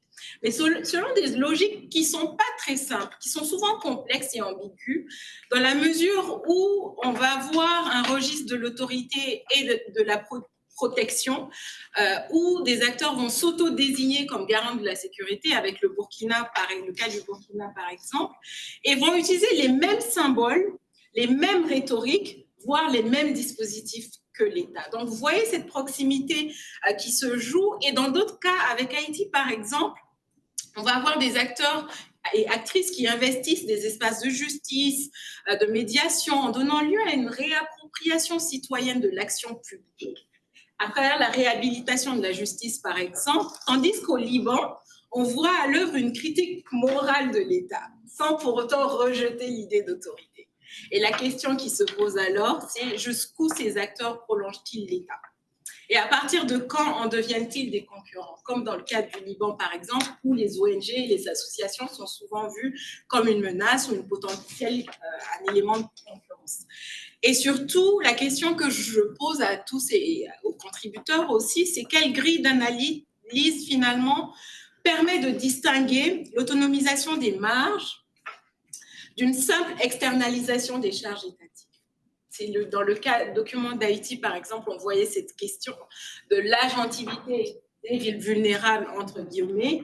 Comment est-ce que cette agentivité aussi peut masquer une forme de responsabilisation des plus pauvres et des populations les plus vulnérables qui sont sommées de s'auto-organiser face à l'abandon de l'État? Qu'est-ce qu'on leur donne finalement comme légitimité dans ce sens-là?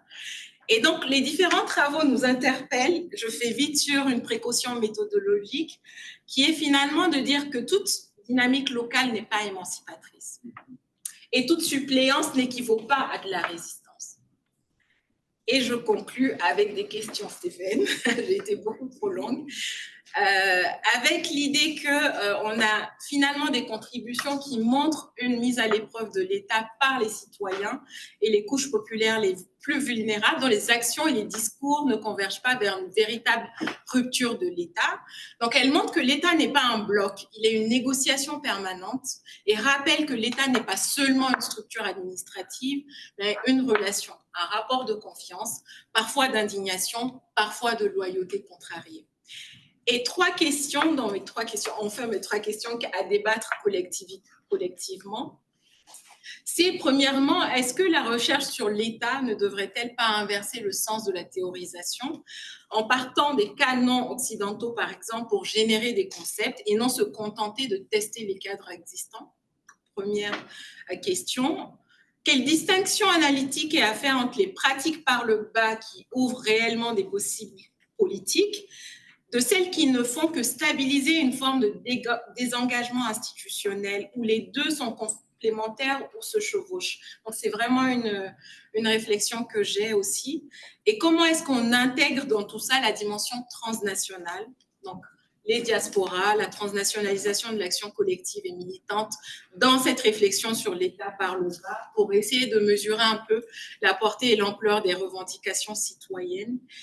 Et enfin, dans le prolongement de ces questions, c'est une discussion qu'on a eue ce matin et que je jette dans les discussions. Ça serait intéressant aussi d'avoir une réflexion méthodologique sur l'épistémologie de la recherche en contexte de crise politique et sécuritaire. Par exemple, comment on recueille des données auprès des populations locales dans ces contextes? Quelles précautions méthodologiques prend-on pour réaliser des entretiens, faire des observations, mener des discussions collectives, focus group? Quel rapport adopte-t-on vis-à-vis de nos enfants? Je m'arrête là et je vous félicite encore pour ces travaux. Merci beaucoup, Sadio, pour ces pistes de comparaison déjà, pour ces questions qui en suscitent d'autres et qui susciteront une discussion. Je suppose que tous les panélistes ont pris des notes. Yudlin, Christy, you too. I hope you've taken some notes to come back on some of the issues raised by Sadio.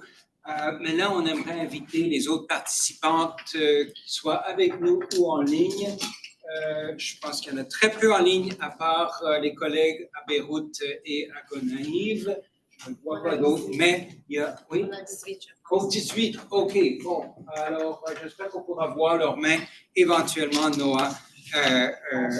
Mais là, on va commencer avec les participants et participantes qui sont des nôtres en présentiel. Donc, peut-être, je pourrais recueillir quelques questions. On vous demande de vous identifier brièvement. Un commentaire bref, ça va. Et une question pointue. Je n'ai pas dit 5 questions. Une question, s'il vous plaît, parce qu'il nous reste juste 20 minutes. D'accord? Alors, allez-y, monsieur. Bonjour, bonjour, je m'appelle Abdelahi, je suis étudiant et master en affaires publiques internationales ici à l'Université d'Ottawa. Ma question, ce serait par rapport au Liban. Est-ce que l'État au Liban, on ne s'est pas mis dans un piège avec les accords de Taïf, avec l'institutionnalisation du confessionnalisme, qui a fait que aujourd'hui, les acteurs non étatiques sont devenus plutôt se tournent vers leur confession pour justement se faire entendre, se faire entendre leur voix auprès de l'État. Merci beaucoup, c'est bien noté. On y reviendra. D'autres questions, monsieur? Oui, c'est Jean-François, docteur Jean-François. J'étais professeur de sciences politiques à Atlanta, United States. Je viens de transférer ici. Ma question, c'est juste une question. C'est sur le Liban, même si j'ai beaucoup de questions sur le Burkina Faso, but the state is so disputed, so almost has disappeared from what I've heard. So what is the only thing that unites the Lebanese people? That's my question. Please hang on to that. Great question. Monsieur. Oui, bonjour, moi c'est Lapa Gérald Otaogo, étudiant en deuxième année du en communication, en doctorat. J'avais une question pour le Burkina. Et ma question, c'était la légitimité et l'institutionnalisation de la veille citoyenne. Parce que, encore on le Burkina, on ne peut pas citer de façon spécifique. Quand on veut parler de la veille citoyenne, il y a des mouvements spécifiques qui constituent la veille citoyenne. Vous ne les avez pas cités, mais je vous en donnerai un. Si on est d'accord, je vais vous poser la question sur eux. Les Waïs, on les appelle, vous êtes d'accord avec ça? Pensez-vous qu'un jour on peut les institutionnaliser comme on l'a fait avec les VDP? Est-ce que votre recherche est toujours en cours? Pensez-vous qu'on peut les institutionnaliser comme les VDP, en ce sens que les VDP, c'était des veilles citoyennes. Après, ils ont été institutionnalisés, ils ont installé et puis ils accompagnent l'armée dans la quête du territoire burkinabé. C'était ma question. Excellent.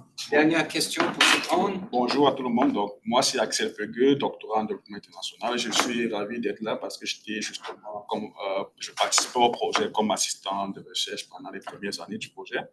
Donc, depuis j'ai aussi un peu avancé avec mes recherches et je trouve aussi un certain lien, notamment avec certains articles, certains chapitres de ma thèse où j'ai travaillé, par exemple, sur une comparaison entre le Mali et le Cameroun en ce qui concerne l'implémentation d'une approche humanitaire qui se veut être intégrative avec les volets paix et sécurité. Et donc, dans ce cadre-là, je me suis beaucoup intéressé à l'agentivité principalement des acteurs, de l'élite dirigeante dans ces contextes-là, étant entendu que le Mali ressemble un peu à la configuration du Burkina Faso sur certaines évolutions ces dernières années. Donc, la question spécifique que je voulais poser, c'est notamment par rapport notamment aux régimes militaires qui sont installés là, on a bien vu qu'au point de vue de la sécurité, il y a comme une forme d'alignement en fait dans les perceptions, les imaginaires entre l'élite dirigeante et la société civile dans le champ militaire. Mais est-ce que ça se voit aussi dans d'autres domaines, d'autres acteurs de la société civile, particulièrement ceux qui travaillent sur les questions des droits humains, par exemple? Est-ce que le fait que dans le contexte maintenant Burkina Faso, le régime militaire qui prend le pouvoir maintenant, en quelque sorte, va essayer d'asseoir une forme ici de domination ou de contrôle sur l'espace civique. Comment est-ce qu'à ce niveau-là, parce que j'ai observé qu'au Mali, par contre, justement, il y a commencé à avoir comme une forme de calage. Merci beaucoup. Excellente question sur le Burkina et sur le Liban. Est-ce qu'il y aurait une question sur le cas haïtien? Je vais seulement prendre une question sur le cas haïtien. Si je peux me permettre de revenir. Est-ce que c'est sur le cas haïtien? S'il vous plaît. Mettez en fait deux questions sur Haïti. Une question sur Haïti et une question sur... Rapidement, allez-y. Donc, en fait, c'est Fouad Ibrahim. Je travaille sur le Soudan. Je suis doctorant en sciences politiques. Je travaille d'ailleurs avec Philippe. Et donc, je voulais en fait justement revenir sur le rôle des acteurs en fait, nationaux et internationaux, sur les deux cas. Et sur le Burkina, en fait, le rôle de la Russie, en fait. Et pour bien comprendre, en fait, à travers vos travaux de terrain de recherche, en fait, en fait, quel est le sentiment déjà des leaders ou bien les populations, en fait, sur la rôle de la Russie, en fait, et la critique ou bien l'anticritique qu'on a vu après la vague de la mobilisation anti-français, etc., qui a frappé les pays du Sahel. On a vu une sorte d'anticritique, en fait, de remplacer une colonie d'un autre, c'est-à-dire que le français, etc. Ne répondez pas à votre question aussi. La question. Et donc, quel est l'assentiment en fait, populaire sur ça exactement, de changer ou bien de remplacer une colonie d'autres? Et sur là ici, est-ce que vous avez interviewé en fait le membre de gang, c'est-à-dire le crime organisé, et quelle est leur vision en fait déjà sur la réforme d'État? Excellente question, merci. Alors, pour les collègues haïtiens, vous pouvez aussi profiter des enjeux soulevés par Sadio pour aussi étoffer un petit peu votre analyse sur le cas haïtien. Donc, je vais commencer par le Liban. Christy et Ruby et les autres sont en ligne. Je vais commencer, puis Christy, si tu veux ajouter d'autres choses, s'il te plaît, je commence à parler. OK, par rapport au cas du Liban, on entend très souvent que c'est le TAF qui a amené à une augmentation du sectarianisme en dedans de l'État, qu'on est amené à ce point où on est actuellement. Mais si on se recule par en arrière et on regarde l'histoire du Liban, parce que moi, dans mes recherches, j'ai regardé la relation entre la population et l'État depuis le temps de l'Empire ottoman. On voit vraiment que c'était toujours pareil. Et que ce que le TAF avait fait, c'est de légaliser ce qui existait déjà. La différence, puis ça a l'air un peu méchant, mais la différence, c'est que maintenant, il n'y a pas de conflit. En disant qu'auparavant, il y avait toujours quelqu'un qui avait plus de pouvoir que l'autre et que les gens étaient toujours en train de se combattre d'une manière ou autre. Maintenant, le pouvoir change d'un côté à l'autre, mais le combat n'existe pas autant. Et donc, il fait en sorte qu'on est arrivé à un point où tous les dirigeants ont décidé de travailler ensemble contre la population libanaise. Qui fait en sorte qu'on a besoin de voir cette légitimité. Et cette légitimité, on ne peut pas l'avoir si on ne travaille pas avec les services sociaux, parce que la majorité des dirigeants offrent les services sociaux à la population par leur propre société civile, ONG et ensuite. Et donc, on va continuer cette légitimité, de garder notre légitimité, mais en faisant en sorte qu'on va vous faire peur des autres. Qui fait en sorte que chaque dirigeant le fait dans le gouvernement. Et donc, on saillit, mais on s'aime, puis on regarde le système comme il est, puis on travaille ensemble pour qu'on s'enrichisse, puis la population libanaise souffre. Donc, ce qui est arrivé avec l'accord de Taïf, c'est plutôt de dire on va continuer ce qu'on était en train de faire d'une manière non violente, mais en même temps, on est tous égaux et donc on va tous garder notre positionnalité, notre pouvoir, et on va être en accord avec tout cela, puis chacun de nous va prendre une partie de l'État. Donc, pour moi, si je regarde vraiment l'historique du Liban depuis le temps de l'Empire ottoman, c'était toujours pareil. C'est juste les dynamiques et la manière dont ils le font, c'est différent. Donc, la construction de l'État n'est pas évoluée dans les temps. Ça reste toujours une société confessionnalisée dans le... C'est pas la confession, plutôt que c'est une société où l'État existe pour que chaque groupe se batte contre l'autre. Donc, l'État est une position de pouvoir pour limiter le pouvoir de l'autre groupe. Donc, c'est toujours... et puis, ce sont les dirigeants qui sont comme les brokers entre la population et l'État. Donc, pour ce cas-là. Pour la deuxième question, so what unites the Lebanese? I'm going to let Christy actually really answer that one because she's right now in Lebanon. I haven't been for a while, but I will say one thing that's come up a lot. Everybody identifies as Lebanese, although their definition of Lebanese is different, but everybody identifies as Lebanese. And everybody that we spoke to wants the state to step up and take care of its people. How? Who? What mechanism? That might change, but everybody was united on the idea of we need a state, it needs to be there, it needs to take care of us. But I'll hand it over to Christy. I have to agree with Ruby that everybody has their own definition of being Lebanese. However, there's a lot that unites the Lebanese people. Weirdly enough, despite the fact that they are divided when it comes to their different confessions and different leaders, the Lebanese have a lot of pride in being Lebanese. That's one. Of course, they share a lot of values when it comes to family, to community, to loyalty. Whether it's loyalty for their sometimes village, the region, even the leader, but ultimately also loyalty to Lebanon. They all pride themselves in being very resilient. So despite the many wars and the conflicts that Lebanon has gone through, all Lebanese people feel that they are resilient and they are resilient together. So what that means is that despite the differences, when trouble erupts in one area, the other Lebanese actually help each other. So they work together in times of crises, and this actually, this solidarity in times of crises shows how strongly bound to each other they are, and yet how separated sometimes in peaceful times or in the way they lead their separate lives. Other than that, I would say, of course, the culture, the food, the hospitality, the music, and lots of other things. So, but in terms, I mean, when you hear us talk about confessional identity, you can see all the differences. And the Lebanese don't actually agree on the history of Lebanon. So we don't have a unified history book.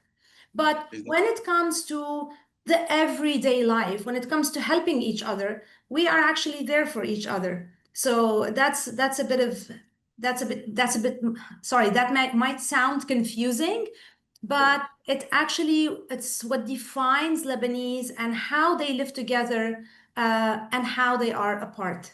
I hope that answered the question. That's why we can't seem to move forward too far, because we are together, we're fine, but then we can't agree on what's coming next. So we have so little time left. We'll hang on to that paradox and pass the mic back to Philippe and Zakaria.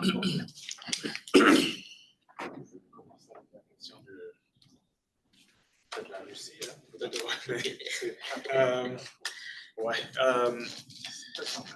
donc, la question de la Russie, c'est...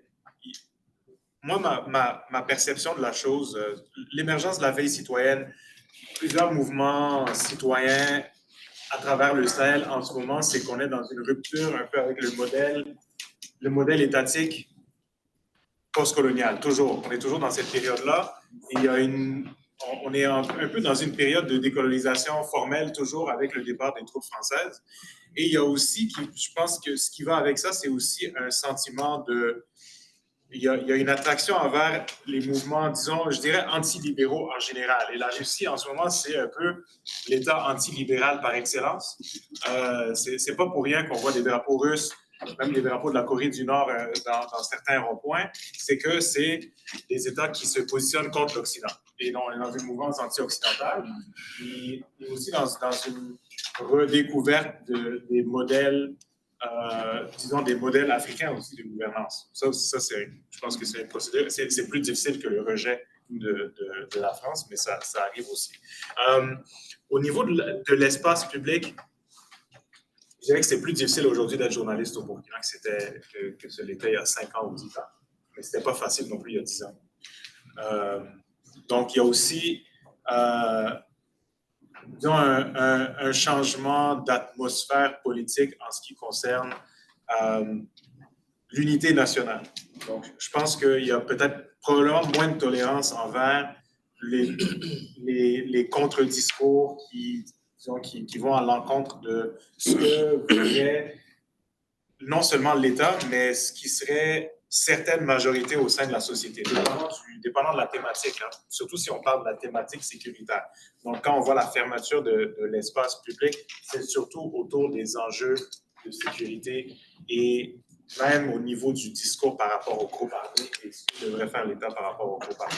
Donc, c'est vraiment la question de la sécurité qui motive beaucoup par rapport à, disons, la montée du patriotisme et la nécessité d'unité nationale, mais aussi qui contribue à cette fermeture-là de l'espace public.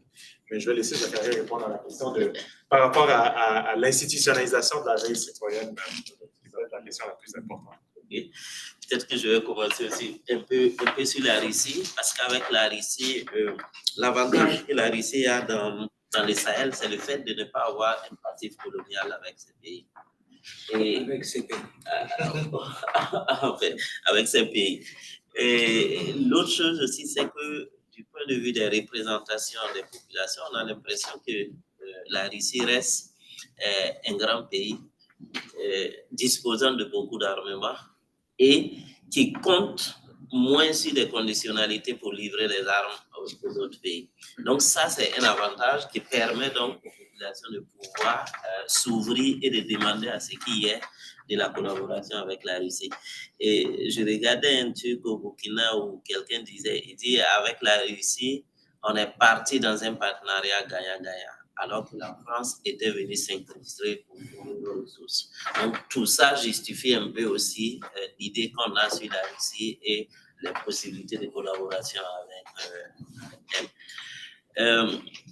Sur la question de l'institutionnalisation des Wayuya, je ne sais pas, peut-être que c'est difficile de prévoir donc ce qui va venir, mais je me dis que c'est différent des Golero et des Dozo qui avaient déjà donc une partie des services publics à rendre, puisqu'il y avait un service public de sécurité que ces groupes offraient, qui contribuait comme une sorte de palliatif à ce que l'État, sur certains points ou sur certains espaces territoriaux, avait du mal à donner la sécurité.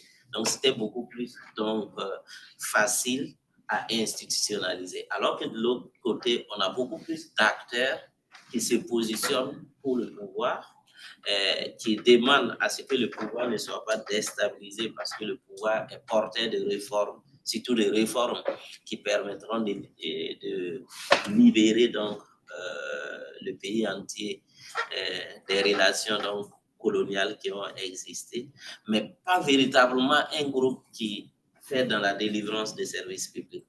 Ce qui fait que, en tant que groupe constitué, il est probable qu'il bénéficie donc de certains soutiens de l'État, de certains accompagnements de l'État sur des domaines particuliers, peut-être en matière donc d'accès à des financements et autres de l'État, c'est beaucoup possible. Mais de les institutionnaliser, peut-être qu'il faudra d'abord regarder, parce que pour le moment, il n'y a pas véritablement, et moi c'est ce que je pense être le fondamental, il n'y a pas de service public que ce groupe-là donne à la population. Il donne ça à l'État en fait. On retient ça, on passe à Haïti, parce qu'on a déjà dépassé la limite du temps. Et ensuite, il n'y a pas eu de question directe, sauf celle sur la vision des acteurs là, sur des acteurs internationaux. Je veux dire que c'est une vision nuancée, dépendamment de quel acteur international il s'agit. C'est quand même, est-ce qu'il s'agit de l'ONU, est-ce qu'il s'agit par exemple de l'ONU, de l'OEA, est-ce qu'il s'agit des États-Unis, de la France, du Venezuela, de Cuba, parce qu'Haïti a des relations avec ces pays-là. Donc la vision de Cuba vision des acteurs populaires de Cuba, ce n'est pas la vision des États-Unis, de la France. C'est-à-dire que les acteurs, ils ont des représentations nuancées des acteurs internationaux, donc aussi de l'aide internationale. Mais ce qu'ils revendiquent, c'est la critique que ces acteurs-là formulent par rapport à l'État, c'est sa dépendance par rapport aux acteurs, aux puissants acteurs internationaux, notamment les États-Unis, le Canada, la France, ces trois principaux acteurs. Donc, ils demandent à ce que l'État haïtien se ressaisisse, prenne ses distances par rapport à ces acteurs internationaux puissants, ces puissances internationales, et s'autonomise en quelque sorte, se responsabilise sans, je pense, avec le support quand même, mais sans cette dépendance-là. C'est l'autonomisation qu'il demande de l'État haïtien. Mais ce n'est pas une autonomisation tout à fait véritablement hiérarchique, parce qu'en même temps, je rebondis, j'en profite pour répondre, pour élaborer un petit peu sur une réflexion faite par Sadio, c'est-à-dire que c'est une question, ça donne naissance à une autre forme d'agentivité, c'est-à-dire une capacitation d'acteurs, des acteurs du bas, d'acteurs locaux. À ce moment-là, donc ils revendiquent cette capacitation. Ils sont en train de se donner de la force au niveau local, mais en même temps, ils reconnaissent l'État. Mais cette action d'autonomisation, de capacitation, c'est pour aussi s'adresser à l'État. Je ne sais pas si vous voyez la nuance. C'est-à-dire que ce n'est pas ce qu'il formule aussi par rapport à cela en termes de légitimité. Parce qu'il revendique à ce point de vue-là une double légitimité dans le sens de Gonzalo, par exemple. C'est-à-dire qu'il y a une légitimité de réflexivité, parce que les acteurs du Mali disent, voilà, on n'est pas en face d'un État capable de tout, un État qui est capable seulement de réfléchir, de dire quoi faire. C'est-à-dire que le savoir de l'État, le savoir bureaucratique, c'est le savoir indépassable, le savoir qu'il faut imposer. Nous ne voulons plus de cela. Nous ne voulons plus. On reconnaît, on revendique l'existence de l'État, mais on revendique aussi notre participation à la refondation, à la reconstruction de l'État. Donc, il faut que cet État-là prenne en compte notre représentation de lui-même, non seulement de nous-mêmes, parce que nous sommes conscients de notre agentivité, de notre capacité, mais aussi il faut que le dialogue reconnaisse, c'est une forme de reconnaissance des acteurs du bas, mais aussi reconnaissance de ce qu'ils représentent, reconnaissance de leur savoir, reconnaissance de leur représentation, savoir locaux, comme on l'a dit. On en est pour Yudine. Exactement. Et merci. Yudine, dernier mot sur Haïti avant qu'on boucle le tout. Oui. Donc, je complète la réponse de Fritz pour dire à peu près la même chose avec un petit plus, c'est que les acteurs haïtiens, ils essayent de combler le vide quand l'État est absent. Mais reste-t-il qu'ils réclament l'autonomisation de l'État. Ils le réclament à longueur de journée. Maintenant, par rapport aux acteurs internationaux, comme ça s'est bien dit, les États-Unis, le Canada, la France, Haïti a des rapports déjà avec ces pays-là, avec tout ce que ça comporte et comme réserve par rapport aux acteurs haïtiens. Quand je dis réserve, par rapport à l'effectivité de ce que ces pays-là apportent en termes d'action, en termes d'aide internationale et pour Haïti. Maintenant, par rapport à un acteur comme là aussi, j'ai souri tout à l'heure quand j'ai entendu la question. Et il y a des groupes qui en parlent, mais avec beaucoup de précautions. Et c'est cet acteur-là inconnu, que l'on aimerait savoir, mais on ne veut pas se jeter à l'eau sans être sûr de sa volonté et de sa capacité à faire mieux. Donc, les groupes restent prudents sur ce coup-là. Voilà, merci beaucoup. Merci beaucoup, Yudine, pour ta retenue, surtout. Nous avons dépassé l'heure de clôture. Avant de clôturer, j'aimerais, moi, revenir à quelques observations fournies par notre collègue Sadio. D'abord, te remercier d'avoir validé notre effort de documenter l'état de l'État de facto en tant que coproduction avec différentes composantes de la société. comme ensemble de nombres d'institutions, de pratiques.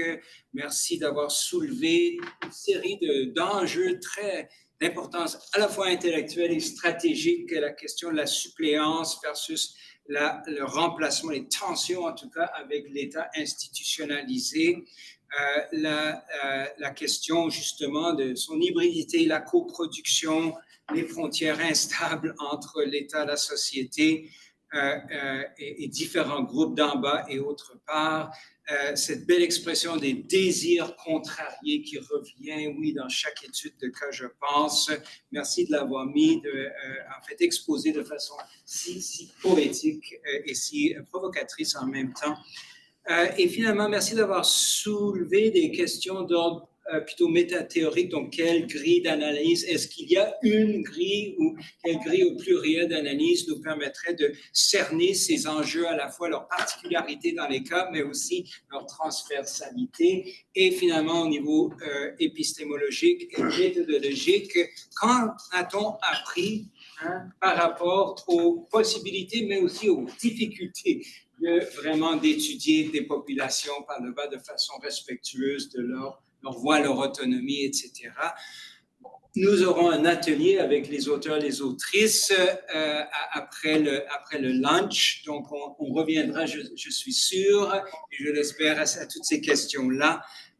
Donc, il ne me reste plus qu'à remercier d'abord les panélistes, tous et toutes qui sont en ligne ou qui sont avec des nôtres aujourd'hui, d'avoir